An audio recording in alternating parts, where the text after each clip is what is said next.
Vincent.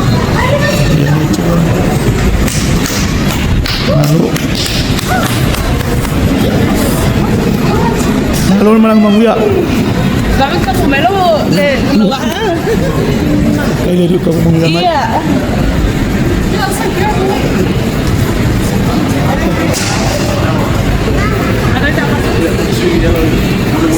Ya, sini yo. Boleh. Boleh kat Malang yang satu. Kamu manguya Malang ai. Hey. Wah. Ya, dia lihat tua.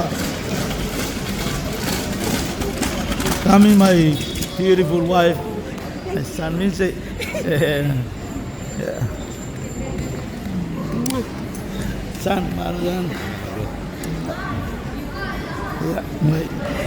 Lekem, saya tua saya duaka. Ya, dia lihat tua. Kamu manguya mai. Ya.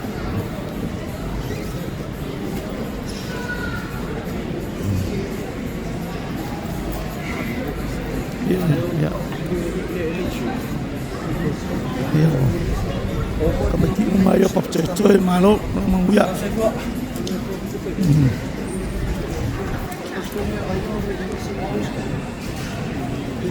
Otai, dia like kong otai. Dia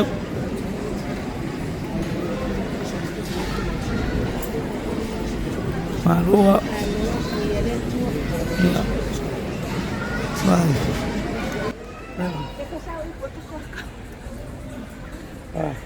Ya dah tua. Finally, Samoa.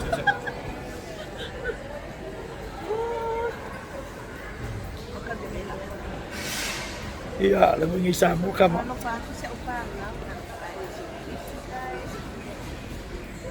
Ya. Malo memang manguya. Ya. Waktu itu high school ni kau mai. Ya. Ya, wah ngasuk solo mai.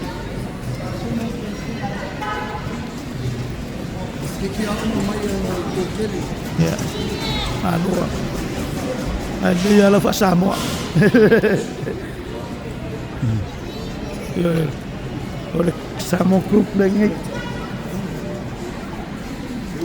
Oleh grup dia Samoan Group ni ada Papatoetoe High School ya. Lewat ni luar biasa.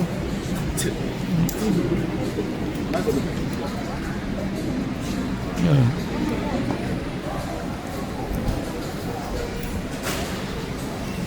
Passing lah. Ya lah, kau kira kan mai passing. Apa? Ha.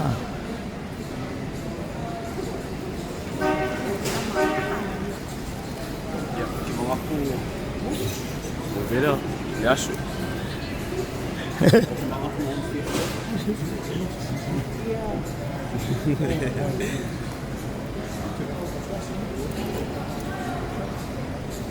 Oh, Thai is coming. Dia lihat tua. Tak. Oh, kalau mang manguya.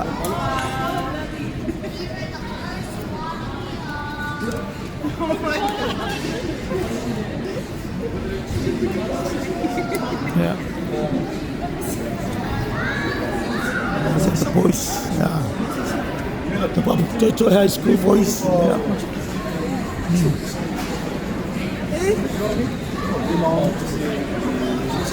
Oh ya, dia nak tua.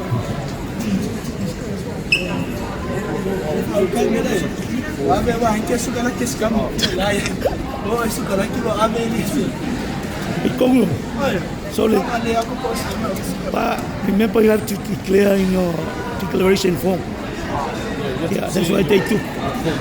Because if you did not declare, they will take. When you come across the form and see the declaration form, and see any kind of food you brought, any kind, so you have to declare your stock. Oh. Yeah. Yeah. Oh, like cool, yeah. The Vodafone. If I go SIM card, yeah, the Vodafone is there. if you want to have a SIM card. Yeah, like my ole. Yeah, I think I come up with a SIM card. I said was SIM card. SIM card at Pepe. Pepe. Yep. Ako magsarap ka lalo. Yeah. Baile. Matay. Eu ulo ma Vincent. Falou SIM card. Get a SIM card from there. Ifyo. Oh, yeah. Oh, ulo ba? Vincent. Look. May pantos mengalir pergi kau 20 something. Or 40 something. Or 20 something. 5 cheap or 10 cheap. Yeah. Vodafone. Yeah, Vodafone.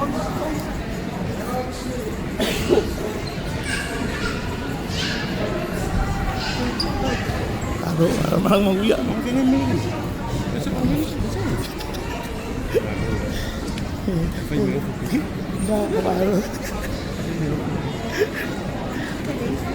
Ya, magfilo ay magkiling ka or 5.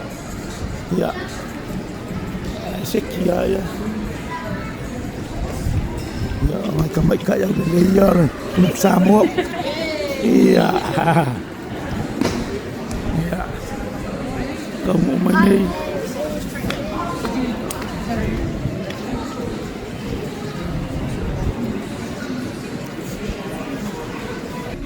Ya, ele ulai ka ko ulai put. Oh, Ya, kamu apa? Ya. Ya, poesia ya. Aí lá SIM card aí. Wi-Fi ya, Facebook ya. Oh, isi santai ko orang lain. Yang mai fa ngau ya. Kau mai. Memang. Iyo. Kau mau siapa angka mau apa? Coy.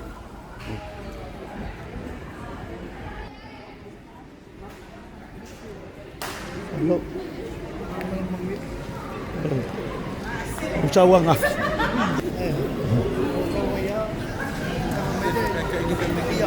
Ese aus, esse graka mi tapo. Eu sou lo pai, não lo kau lupai pai lá no. Nga mini dia lah ya. Kasi makakaya ka.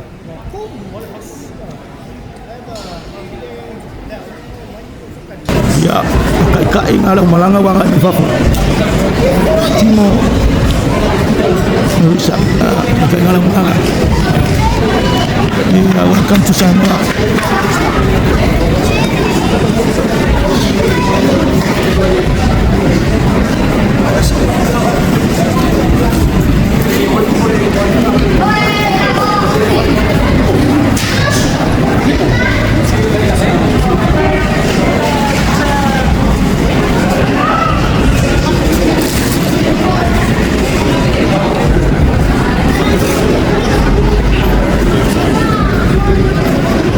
Sebagai nganga kamu mayo, Papatoetoe fafo.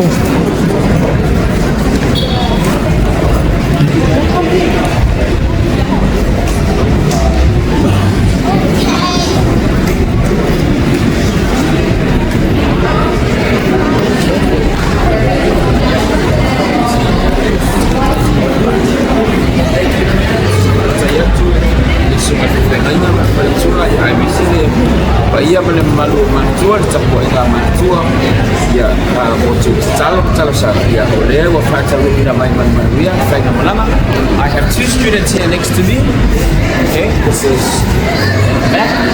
Ya, Pak Ivo.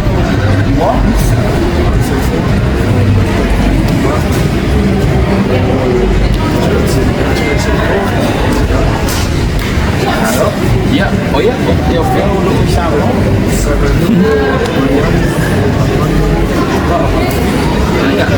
ya, Oceana dia oleh apa conga apa Samoa,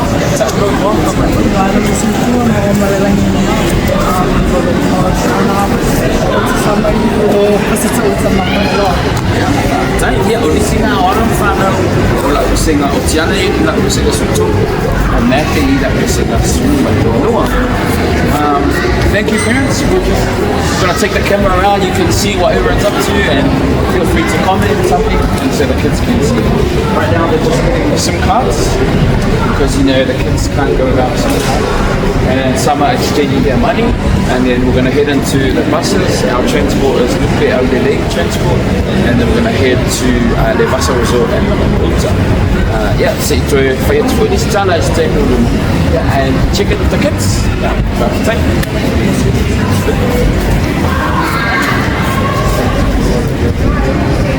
Nah, lo sudah buat oh, kan lupa. Kayak bapak lau. Oh, vet. Kamu boyo. Iya. Emang ayo.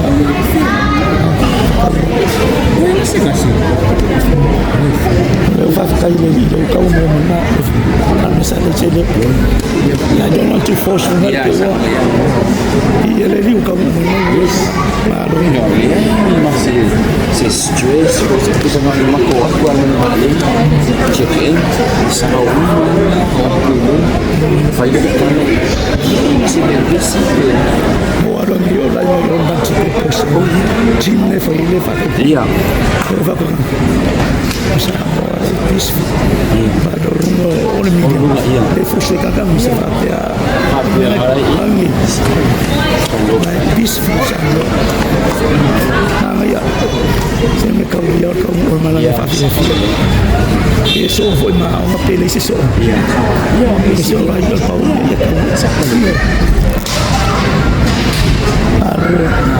Se fa solo mai. Malo lo. Passi ali. Emo.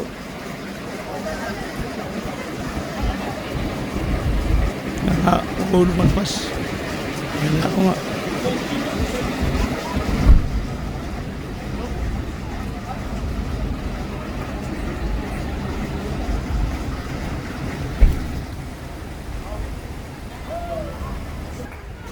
Mama. Ya, that's it. Ja. Ja. Ja. Ja. Ja. Ya pas enggak? Kan baik. Ya. Ya, kamu balik ah.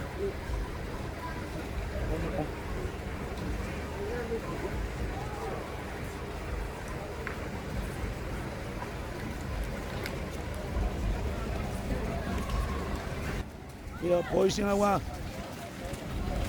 Maloet poi.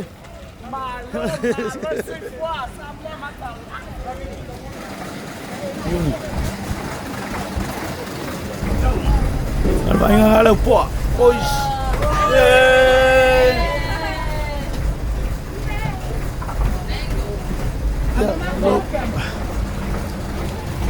Allora. This is the best head boy ever. For Papatoetoe High School. I feel my soul, my maternal.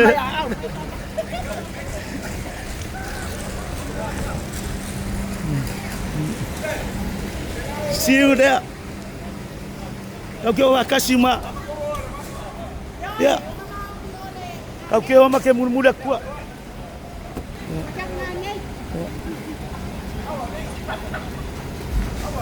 A ver.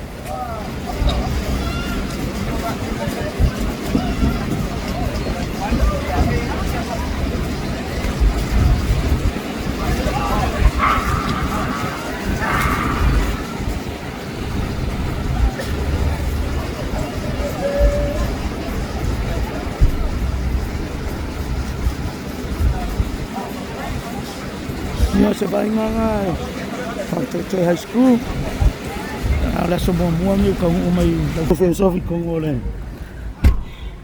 Kavale.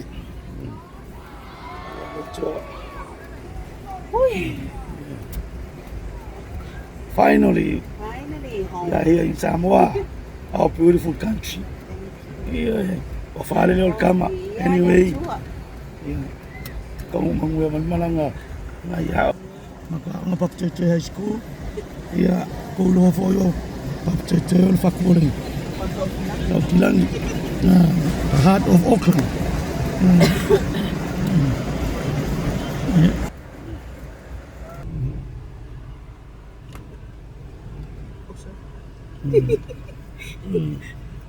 Mga pa sa Papatoetoe High School. Welcome home, Papatoetoe High School. Yan tayo. Kaya kami kaya ang nga umay. Papatoetoe High School. Waku yo pa sila. Ole. Ole ko.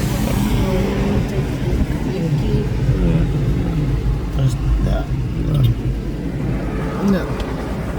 Diba ay na yeah.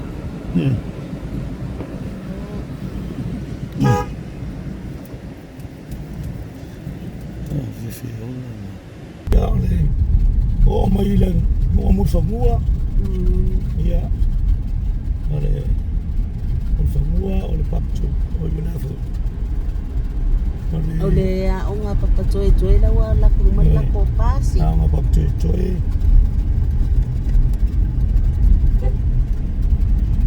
Sila mo ako.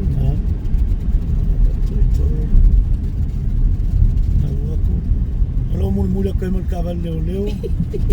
Iyoy. Iyaw ang leo leo kami kaya I follow yay. Yeah, I think. Yeah.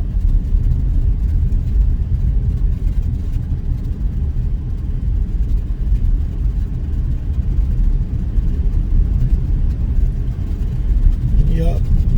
Ngai. Ole ngai ole vasa. Oi mo famua. Ole ngai ole vasa. Ya, ngai ole perform mai fo ya Papatoetoe. Oi. Le vasa. Or request mai le vasa. En foi un perform Papatoetoe ngai. Oi.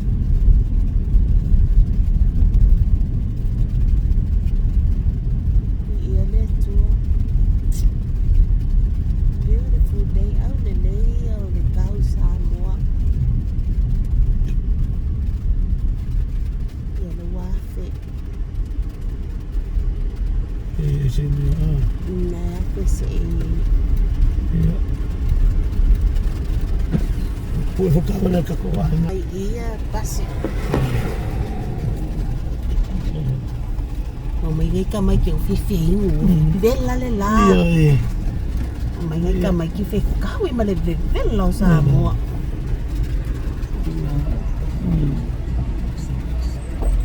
Mai i. Ya. Ini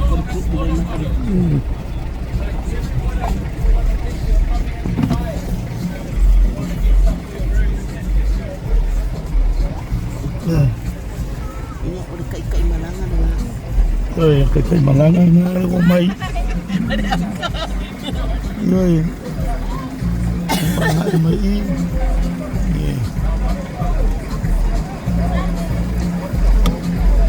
O kami kifaka.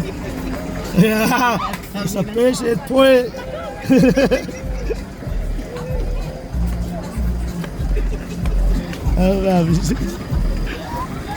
Ai vai ver que foi o pulo, vai comer. Já não só logo lá, ok. Vai mais aí ali.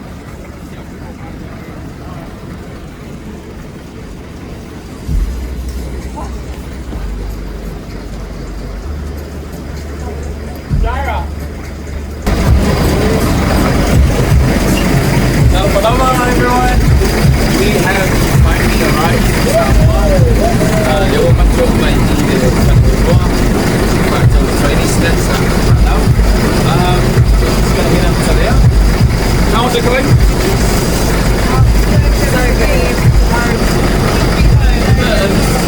Good, it's great, of course. Lots of fans. No dramas. Everyone enjoying it.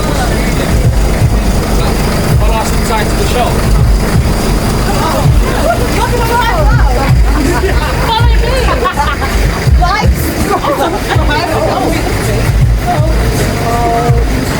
Ya no mako i mo famua.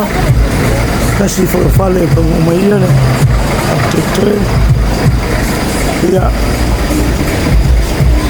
to position. Kalau kamu pikir-pikiran lagi, kamu memang awak.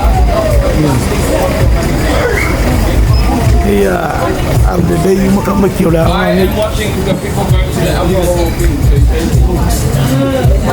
Mau kamu macam orang lain le ipak coy. Remember, you need to stay hydrated, so take yourself some water. Don't just take the taxi, take some water.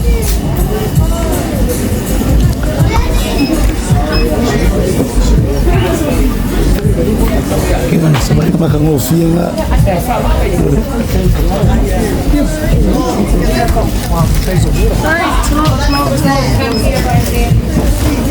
Ya sebalik kau ini coy.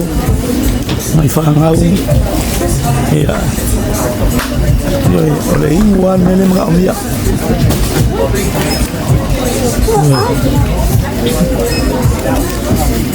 Taxi mal pas.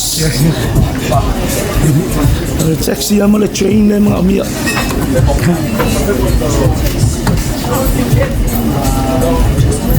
Boys, once you're done shopping, can some of you come get some water for us and get some for the driver?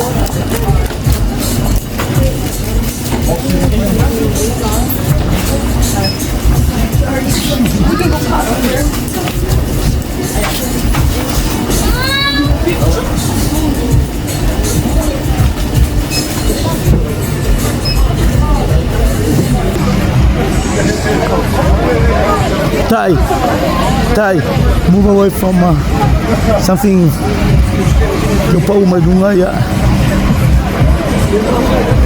Sawa tahu sawa lulu. Ya.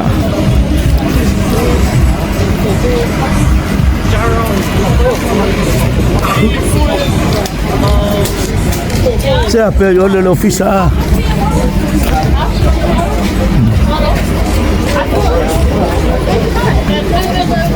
Ya. May video ay mga yakay mangkuay le kafaw nga Papatoetoe. Ya. Pero kung ulebasa.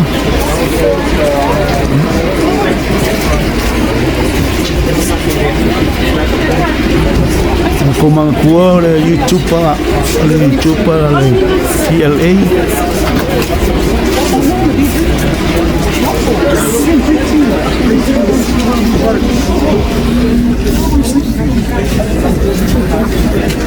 Yan lah ako